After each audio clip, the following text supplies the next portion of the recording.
Precisely with Martin Bester. I was just thinking this weekend, it honestly takes longer and it's much more difficult to cancel a subscription in life than a mayor. I don't know if you've noticed. Yeah. It truly takes you longer. If you had to phone a supplier and say, I want to unsubscribe.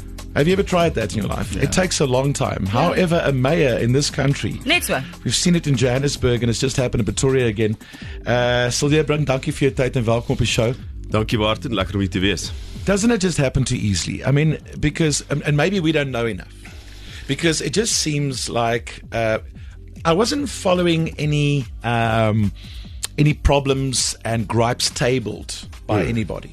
Yeah. Did that happen behind the scenes? I mean, did Listen, Herman Mashaba and then did they say we've got a problem with this and we've got a problem with that and we want you out because of that? Yeah, to run a Gauteng metro is nie kinderspeletjies nie. You know, there's some serious work and you've got an influx of population, people coming to cities and hope for a better life. And what they often find is that they can't find the jobs and the opportunities that they want. And then you get informal settlements and people living in backyard. So there's such major challenges, and you're absolutely right. A revolving door of mayors where the voters have got absolutely no say is a serious issue. So if you want to get rid of a mayor, do so at an election. We're having one in 2026. There's some serious work to be done between now and then. So you're absolutely right. No disputes between us or Action SA. There were disputes. We had cleared those disputes. And I think what happened here is because of the 2024 general election result, you know, the one for the provinces and the country. Nothing to do with the city of Tshwane, nothing to do with residents. And Action SA and Mr. Herman Mashaba want to reposition themselves. And the residents of the city are left to pay the price. Were there people who voted against you that surprised you? Not really, because the folks that said that they were going to vote against me, including our coalition partners, Action SA, did so. Okay. What did surprise me was the IFP, who had stood with us the whole time, who abstained from voting. And I think that's the issue of, you know, sort of keeping your options open. And that's pretty bad, because you expect folks to fight side by side with you until the very end. I watched a lot of the videos online and on social media. People really are incredibly emotional about it and looked very angry with you. So I've got to ask you the question, what do you think you did to make them that angry? It's not normal. People were banging on your desk, shouting in your face, dancing in your face. It seemed like, and that kind of victory took me by surprise. I didn't understand what was happening. What did you do? What do you think you did to make them that angry with you? Martin, that is the theatrics of politics. People see those videos and they think, oh my goodness, this is terrible. But that's almost every council meeting. I had a council meeting where one of my colleagues had the shirt ripped off his back. And it's just the theatrics of it. And I know many people see this and they're very disappointed. They think, are these the people that we elected to represent us? There was also a clip of employees, supposed employees, you know, like jeering me and doing all sorts of stupid things. But it's important to note that that is not a representation of the council as a whole. That's certainly not a representation of employees. Those are a few rent-a-crowd folks. And unfortunately, we haven't reached the maturity in politics yet where we can have a decent debate without shouting and throwing stuff at each other. I think South Africans may also have been misled a little bit by the government of national unity. I kind of joked about it. The word unity may have misguided us there for a second. Did heavy lifting. Yeah. Especially if you listen now to what people have to say, like a Panyasa Lesufi, which I seem to recall got the premiership because of the DA vote. Exactly. Also taking me by surprise. Now, also led me to think, what happened from then till now? So there is this great sense of optimism of the government of national unity, and rightly so, because we have to be optimistic about something.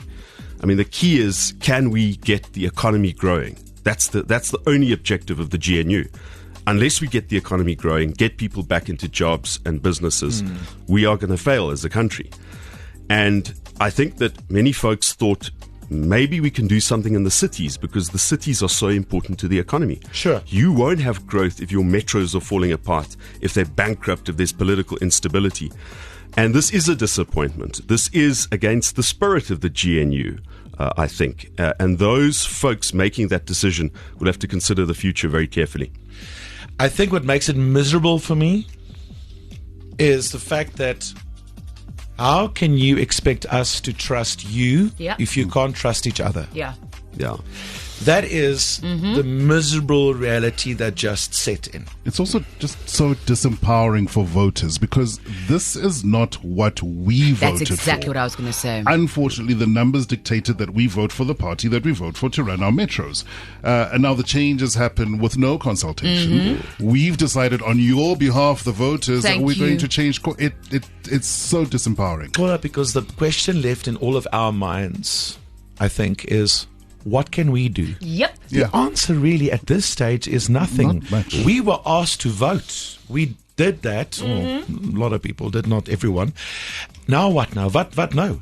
How can we make how we feel about any of this? And I'm going back to not just you.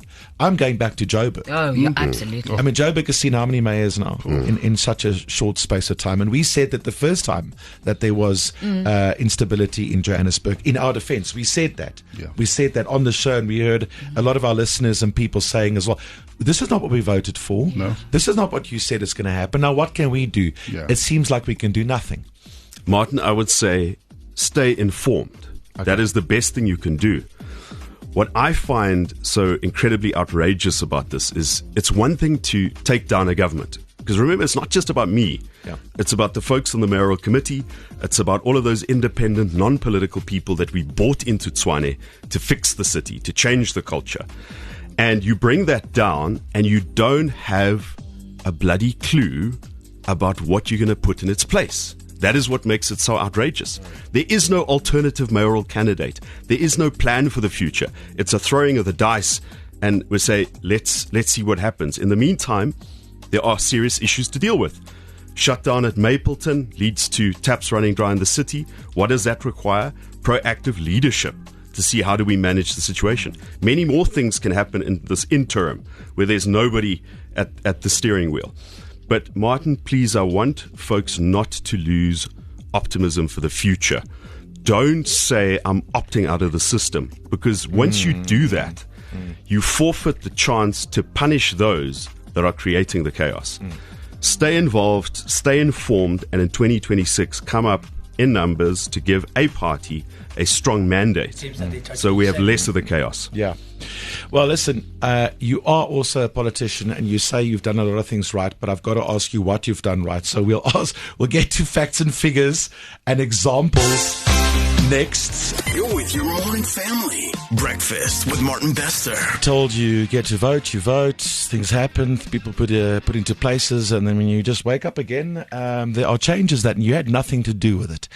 And I think that makes you feel powerless. Yeah, very makes disempowered. You feel very, very angry, especially for the changes upon changes. You've only been mayor. You were mayor for, was it 18 months? 18 months, yes. 18 months. It also feels like it's been much longer. So it's also unfair for people to throw too much your way. Because I see now a lot of things going online about this and that and stuff, which really does kind of precede you. You picked up a lot of challenges, as any mayor or any person coming into power would. You got to deal with what happened before you. Absolutely. But there is a sense, and I will say this not just because you're sitting there. There is a sense, though, that you took a lot of things personally. Yeah. You took a lot of things personally, and you wanted to make a lot of change. And from what I'm seeing in the comment section, is especially from people in Hammanskraal, for instance. I know that was a big thing for you, the water situation there. Yes. Did you make a change there? Absolutely. I think, 18 months ago, we had a coalition that was fighting about local things. We had an adverse audit opinion. Our finances were in a terrible state. And gradually we were able to address all of that stuff improve the financial sustainability, improve the audit outcome. We devised the first credible solution to the Hammanskraal water crisis in cooperation with national government. And now the folks of Hammanskraal have got the prospect in the next few months of getting clean water in their taps. So 18 months is not a great deal of time to turn around an institution, but I think we've put in place the building blocks. Which cages did you rattle? Edwin Sodi, for one, because you'd recall that the contract for the upgrade of Rooiwal wastewater treatment plant was given to a consortium that has an association with Sodi. There was a forensic investigation. We acted on that forensic investigation. 5 officials suspended in Labour Court to have them fired, and in the process of blacklisting those Sodi associated companies. Of course, Martin, if you want to change an institution, you are going to upset a lot of people, including folks who want salary increases, but you can't pay them because, you've got to fix the finance of the city. So when you change something, when you step it into an institution and you want to change the culture from a dysfunctional one to one that is performance driven, you will upset people. And I can tell you that I think there's a lot of people who are happy to see the back of me. In reality, what does it look like? Would the 450 million rand spent on water tanks annually, is that where that comes in? Well, I think that's certainly part of it, because if we fix Hammanskraal water, and we're doing this, I must say, in partnership with national government, I can't take full credit for it. If it wasn't for Senzo Mqunu and Machali's Water stepping in and taking our hands, we wouldn't be at a point where we can get clean water in people's taps and then gradually eliminate those water tankers. But it is a lot of money that we're going to save. 450 million. What are you talking about? What is this 450 million? It's the total money the city spends on the supply of water tankers. Now, there are 2 purposes you supply water tankers for. One is if your permanent infrastructure is broken, right, you can't give clean water, such as the case of Hammanskraal. Right. Another instance is if, for instance, Mapleton trips and Rand Water can't supply you, and then just a temporary deployment. So what you want to do is eliminate as much of those permanent water tankers by giving people water in their taps. And I think Hammanskraal would have eliminated, 40% of our permanent water tankering. Wow. Yeah, because you want to spend maybe half of that on the backup system. And it's much cheaper to get water in the taps than to get water through water tankers. Yeah. Much cheaper. So it's a different, but the problem is they're in contracts in place, right? Contracts in place, invested interest and so on. Yes. Okay. And safety was an issue with the tankers as well. Safety was an issue. Not too long ago in Hammanskraal. Yeah. We are definitely going to talk about what happens next. Wat gebeur volgende? I know that Musi Maimane came out this weekend saying, no, we're not going to take this, right? We are going to... Solly Msimanga, not Musi Maimane. Sorry. Solly said that we are not going to take this. We want to get you back in power. Is that even possible? Well, Martin, the other folks who were so eager to get me out don't have a plan. You had Herman Mashaba saying at the council meeting, celebrating, we finally got rid of Brink. He said we're going to have an Action SA mayor. And then the ANC coming out saying, no. Action SA is confused. So the other folks don't have a plan. We have a plan. We have a team. We have a program of action. What we're going to do is field me as the mayoral candidate. Okay. And we're going to have discussions with other parties. Those parties are probably not going to include Action SA because I can't believe anything they say anymore. But then there's an option for those parties, including those in the government of national unity, to potentially reach a settlement. I can tell you now that at a national level, a lot of attempts were made to talk to the national leadership of the ANC to say to them, hold back on this motion of no confidence. You can't negotiate a coalition on the back of an envelope 2 seconds to midnight. Give us some time. Unfortunately, they pushed through with a motion of no confidence. And now we've set certain ultimatums to say we can talk, because there's also deals to be made in Ekurhuleni, eThekwini, Nelson Mandela Bay. We can talk, but reverse the damage that you've done. Okay. Yeah. Don't they have a plan, or don't you know what their plan is? I honestly don't think that there's a coherent plan. There are intentions. So Mr. Lesufi, you mentioned before, he talks in terms of how many metros can we get back for the ANC. Great, that's a nice game to play, but what are you going to do with the power? What are you actually going to deliver? Action SA want the mayoral candidate. They want to reposition themselves. They did very badly. So you've got a lot of intentions, but you mix them together in a pot, and that brew that comes out of there just doesn't make any sense. I see questions coming in for Cilliers. Yes, bye, welcome. As always, you're very, very welcome. So please keep them coming in. 084 850 0942. Any questions for Cilliers Brink, our guest, live in studio this morning. More in the news coming up. This is Breakfast with Martin Bester. Jacaranda FM. Cilliers Brink, our guest in studio this morning, survived a vote of no confidence. Was it in July? I think it was around there. They never brought it. They withdrew the motion twice, and then third time, lucky for them. Adman Mashaba was key in that. Yes. As this time round. The last time I heard Adman Mashaba speak out quite passionately was, I think he said something along the lines of, "I will never work with the ANC." Well, was it more not than him? that? He said that, and he's been taken to task about that. But 2 months ago, Action SA said it would be opportunistic for the ANC to bring this motion, and it would be catastrophic. It will cause political instability. But then they voted for the motion. So then what's happened? I'm so confused. How are you flip-flopping? What did you say to this man? Yes. What did you do? Well, listen, as I mentioned, we had cleared all the disputes. I had a good working relationship with Action SA's Deputy Mayor, Nasipi Moya. I think what happened is because Action SA did so badly in the general election, Mr. Mashaba feared that if this government were to succeed, if we solve Hammanskraal water, if we turn around the finances, if we gradually improve service delivery, that the voters of Tshwane would not credit Action SA if there was a DA mayor. So the game is get an Action SA mayor, and then they can cut the ribbons of the stuff that we've been doing. But that's false thinking, because you've got to sustain a certain program of action to actually continue delivering on those projects. What do you think is going to happen next? Who could be the next mayor of Tshwane? I have absolutely no idea. There is a chance that it could be me again. I know it's a slim chance because the ANC proceeded with a motion, even though they had the option not to. Yeah. But it's very difficult to say. But Martin, what is important is these folks can still take what we've done and continue with it. So if they want to cut the ribbons, if that's what they want to do, that's great. And if they can sustain what we've done, but the chances that they are going to try and mess it up. And that's why I'm going nowhere. I'm not going to Parliament. I'm not leaving the City Council. I'll take up my seat in the opposition, and we'll fight to maintain the progress that we've achieved. Well, that answers my question, because I was going to ask, if you don't get back in the seat as mayor, what will you do? So you're not going anywhere. I'll have my sight on three things. One, stop the independent professional folks that we've recruited from across the country that came to Tshwane with the hope that there would be a capable administration to protect them from political vengeance, from being replaced by cadres, essentially. Because those folks that we've appointed don't wear the political membership card of any party. The second thing is obviously Hammanskraal water, that they don't screw that up. The third thing is the action taken against officials implicated in the Rooiwal tender, as well as the action taken to get Sodi and his associates blacklisted.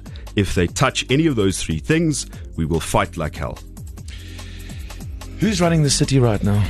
Who's in your office this morning? The deputy mayor from Action SA. We created that deputy mayor position for the purpose of power sharing. And you got along? Yes, we did. We did get along very well. Obviously, I think Mr. Mashaba will now tell her to say bad things about me, although she hasn't done so. She is now the acting mayor, but she doesn't have certain powers to appoint a mayoral committee. So you don't have a team of people, political leaders looking at water and electricity, city planning and so forth. One thing you said when you were on the phone with us one morning that I enjoyed, and I still remember chatting to the team about it afterwards, was because it made sense in my mind, is appoint people in positions that aren't necessarily politically aligned. I think the person in question was the city manager, Johan Mettler. Johan Mettler. You said that he is appointed and not as a DA person. Absolutely not. So not politically. He was just appointed because he was the best guy for the job at that point. He was the best guy for the job, and interestingly, he was brought to Nelson Mandela Bay by previous minister Pravin Gordhan as an official of National Treasury to go and fix Nelson Mandela Bay. And when there was a change of mayors, when Athol Trollip was removed from power, that coalition of corruption, as we characterize them, went after Metla. They removed him from his position as city manager because he was the stumbling block to a program of corruption. Now he's in Tshwane. I think he knows how to fight this kind of thing, but we will be fighting for him. Not because he's political, but exactly because he's not political, because that is what you need to fix an administration. Who else stands a chance of now being disrupted and losing their jobs at this stage because you're out? So the political support staff, but that can always be expected. You know, you've got your spokesperson, your advisor, researcher, chief of staff. Those contracts are linked to an office bearer's term in office, but that's what should happen. You know, if you're a political appointee, if the principal is removed, that follows. But Metla and his team, new head of finance, new head of infrastructure, new head of Metro Police, new head of emergency services, support services, many of them people from outside of the city, those aren't political appointees. They are gradually changing the culture of the institution, and it's important that their positions be protected. Of course, if they commit misconduct, they must face the consequences, but they mustn't be removed just because there's a change of mayors. So it is very disruptive. It is exceptionally disruptive. Well, we've seen it on the Johannesburg side. I think the whole country saw it there. Every time a new mayor comes in, it must be disruptive. Obviously. What do you say to the people that are, because a lot of things are obviously coming out as politics, that you haven't paid people weren't paid, and this happens and that happens, and there were a lot of disgruntled employees and stuff that are very happy now to see the back of you. What is your reply to that? So you have a number of municipalities in the Free State. I always use that example because there's just so many basket case municipalities there who were very eager to pay the salary increases last year. They didn't apply for exemption like the city of Tshwane, and now they can't make payroll. They literally pay their people like they pay Eskom when there's money in the bank. They take their pension contributions to fund operational expenditure. That's theft. That's what happens in a majority of municipalities in the Free State and a lot in the Northwest and Mpumalanga and so forth. Now, how do you stop that from happening? You make difficult decisions. You say, folks, we want to pay you on the 25th of every month. That's incredibly important. We can't do salary increases this year. We're going to apply for exemption.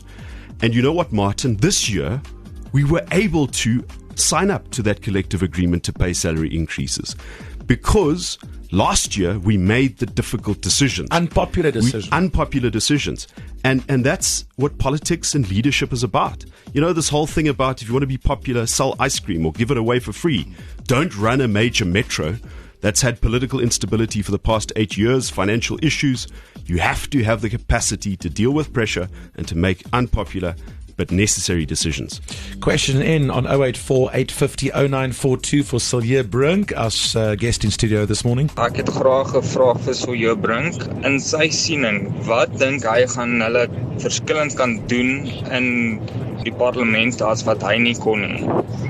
Whoever comes and takes over from you, if you don't get back, what could they do differently and better? So as hy verwys na hulle, dis nou die mense wat die mosie van wantroue ondersteun het. Ek dink die enigste uitweg wat lê is wat ons reeds mee begin het om dit voort te sit. Take the stuff we've already done, put in place, financial recovery, better audit outcome. We've appointed qualified non-political people.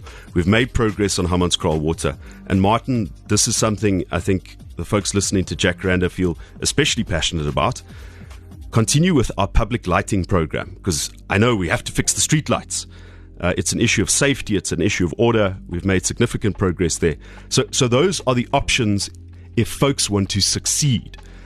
The problem is if that is not the intention. If the intention is to use this financial recovery to loot or to use the positions of power to get access to or to buy delegates to party congresses and so forth. But I want to just reassure folks again, I'm going nowhere. My team are going nowhere. We'll make sure that if there are abuses, that there's a fight back. We're going to wrap it up shortly with Cilliers Brink. Final chance to ask him a question on 084 850 0942. You brought up the issue of streetlights. You've also used a word like sabotage in the past. You're not the only person who has done that. I want to know more about that coming up next. Breakfast with Martin Bester. 6 to 9 weekdays. Jacaranda FM. Our special guest in studio this morning is Cilliers Brink. Just lost the vote of confidence. Voted out as executive mayor of Tshwane last week. Let's just quickly regroup here. So, the ANC actually came forward and tabled the vote of no confidence, supporting the idea that was brought up by Herman Mashaba and Action SA. Am I right? Hoping that what would happen? Yeah. We spoke about it now. Felicity raised it earlier. What were they hoping for? That someone from Action SA would be a mayor? I think that is what Action SA hoped, and I think that is what the Lesotho faction of the ANC sort of suggested to them. Okay. That this is what's going to happen. And then the moment that happened, the ANC announced, oh no, we haven't agreed to an Action SA mayor. Oh dear. Now, could that mean that they might change their tune and support you again? The key is... I'm talking about whiplash here. The rest of us are just trying to keep up. Yeah. Because let me tell you something. Now, when we see the word coalition, dan begin ons bewe. Yeah. Okay, the word coalition is now on our bad word list as voters. And the bad thing is, Martin, you're only going to have coalitions from now on. There's no one party that's going to get a majority in the metros. So that is what makes it so incredibly disappointing. But to your question, the ANC can decide to reverse the damage that has been done. They can think, we want the government of national unity to succeed, despite what Mr. Lesotho wants. He doesn't want a government of national unity. He prefers an ANC, EFF, MK stitch-up over what we've done at national level. So we want the cities to succeed. We want our capital city to succeed, where the president drives. You know, from Waterkloof Air Force Base to the Union buildings. We want those streets to be sound. We want progress there. And so let us reach an agreement. But it's going to be incredibly difficult given what has transpired. But you know what, Martin? We're in politics to make a difference, not to be hand-wringing victims of circumstance. And I really just want people not to lose faith. Because if you opt out, if you say, oh no, I'm not going to vote because they screwed up my vote the last time. If you do that, you empower the folks who want to create chaos. Don't lose faith in the system. Don't opt out. Don't check out. Ms. Lesotho said over the weekend very clearly that this narrative or idea that the government of national unity can only be if the DA is there is nonsense. Well, can he count? You know, because if you put 40%, which the ANC got, that's not enough to elect a president. In fact, Mr. Lesotho was elected with a DA vote. I mean, the biggest regret, I suppose, in the world. But the understanding was we vote for the president and then we get a deal where we have a seat at the decision-making table. It's not a gun to the head. You make certain compromises and so forth. But, you know, numbers speaking, the 40% needs the 20% in order to form a stable government. The same is true in Gauteng. We need each other. So let's look at a common ground. The common ground is get the economy growing, get people into work, make responsible decisions. And I think there are many people out there. If you ask your average DA supporter, who do you want the DA to work with? Or if you ask your average ANC supporter, who do you want the ANC to work with? The majority of those folks say those two parties must work together because they're the biggest. The ANC and the DA. Yes. Those two parties hold the key to stability and effective decision making. Salim Simanga said very clearly, we're not going to let this happen. Is there a chance that you can go back as mayor? There's a slim chance, but there is a chance. And we will fight to win. And for that to happen, the ANC now have to now change their tune within a week. The ANC simply need to decide what do they want for the country. Do they want the metros to work?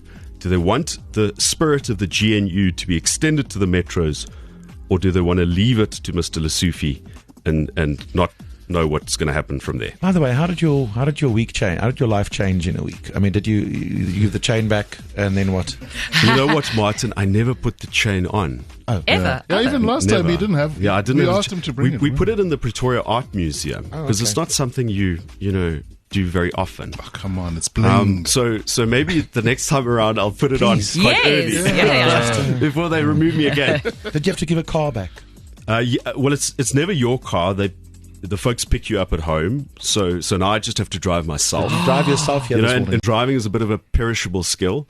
So, but it's fine. Watch I've out, driven myself everybody. before. He's getting back in his car. He's going back to Pretoria. I'm getting back in my MP200 Nissan Bucky.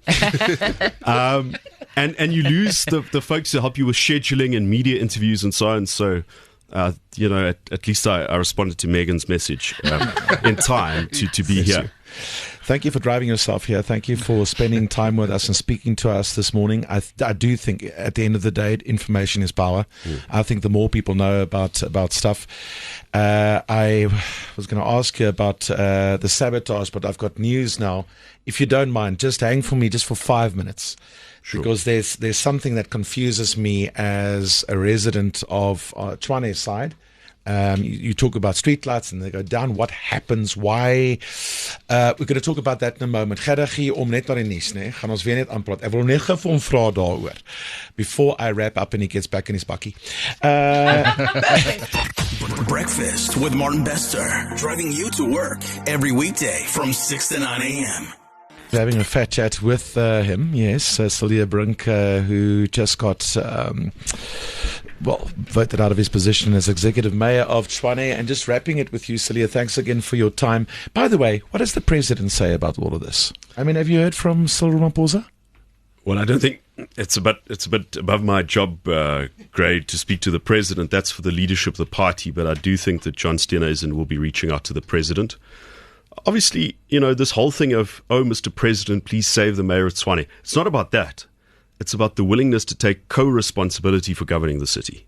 It's not about saving anyone. But if he could, he would have done that with Joburg, surely. Yes. I mean, if you're the president of the country and you see that all these political games is now voting junior people, with all due respect, into very big, important decisions for the continent, running big cities. Is there not a way of you stepping in and going, what's happening? Well, the ANC's leadership will have to decide that, as I said. I mean, what do you want? You want the metros to work? Well, then let's reach a settlement. And I think the metros, as I mentioned, are key to the GNU's objectives. Something I wanted to ask you just now, and ask you to hang around just to answer me this. We often hear politicians throw around power words that gets most of the people in the country going, oh, okay, as an explanation. When it comes to power-related problems, substations, we've heard the word thrown around, water, streetlights, the word is sabotage. What does that sabotage look like? Who does what? So you fix a streetlight, and then where does sabotage come into? So you have to be very careful not to overuse that word because it becomes like a cover story for all sorts of things that could potentially go wrong. Let me use streetlights, for example. If you've got a contractor in place that gets paid for how many streetlights the contractor fixes, there's a perverse incentive there. There's an incentive to fix the same streetlights over and over again. And so you also have incentives with water tankers. If you've got water in the taps, if your reticulation infrastructure is working, that's bad business for them. And so how do you fix that? By getting a good administration that has integrity, that has a system in place. So streetlights, what you want is to have as many of your own people working on streetlights, not dependent on contractors. And that's what we were doing in the city of Tshwane, building a public lighting team.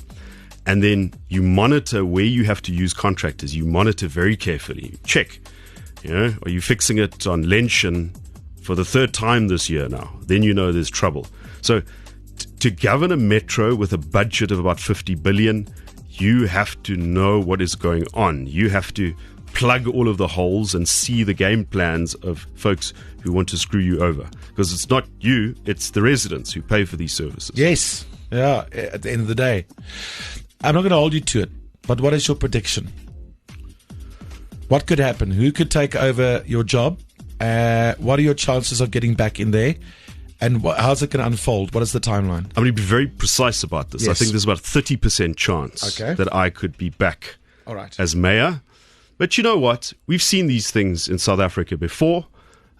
We are the folks that win with 1 point. And, even if I win with 1 vote, it is worth the fight. You could pass math with 30. You wouldn't want to hire anybody who got 30%. I won't tell you what I got for math. Is there a name that's being thrown around? Is there a favorite? No, that is the thing. Are you serious? Martin. Are you honest with me? Can I tell you a story? So, George Machila, the regional secretary of the ANC, was on TV last night, and he was given a name. A guy by the name of Kgosi Maepa, who works for Panyaza Lesufi. And we all know who Kgosi Maepa was. And George Machila's answer was, who's Kgosi Maepa? He knows very well who Kgosi Maepa is. But that just gives you an indication that these folks don't know. So I'm not going to hazard a guess. I'm fighting to be the mayor again. 30% for the win. Listen. next time you come in, bring that chain. We do like bling. Yes, absolutely. Cilliers Brink, thank you for your time. Baie dankie vir jou tyd. Waardeer dit. Alles van die beste. Sterkte. You're with your morning family. Breakfast with Martin Bester.